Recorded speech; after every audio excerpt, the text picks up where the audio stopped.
So yun mga kabidjis, no, good morning. Meron pala akong tinanim dito mga kabidjis na bok choy, oh. Nakahanging lang po yan.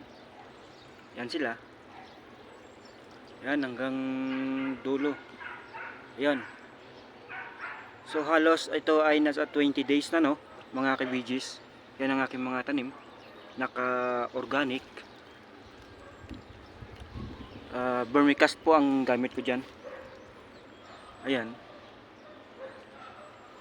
Kung titingnan po natin ay napakaganda po ang kanilang dahon, no. Ayan.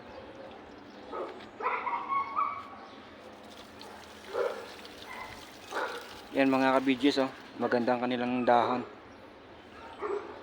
Meron din ng mga dahon na merong butas-butas, pero ilan lang mga kabidjis. Ayan, oh, magaganda po ang aking mga tanim na bok choy, no.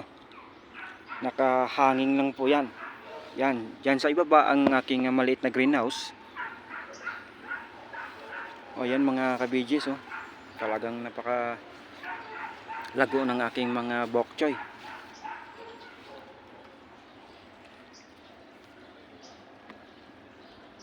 Hanggang doon, oh. Mga ano ito, mga 26 na piraso mga kabidjis, no.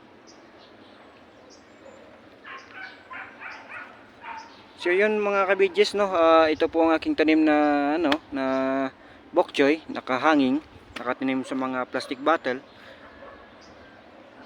Ayan, no. Ito ay sariling consumption lang, no. Hindi ko ito binebenta. So ayan mga kabidjis. Hanggang dito na lang ang ating video. Ito po ang aking mga bok choy na tanim.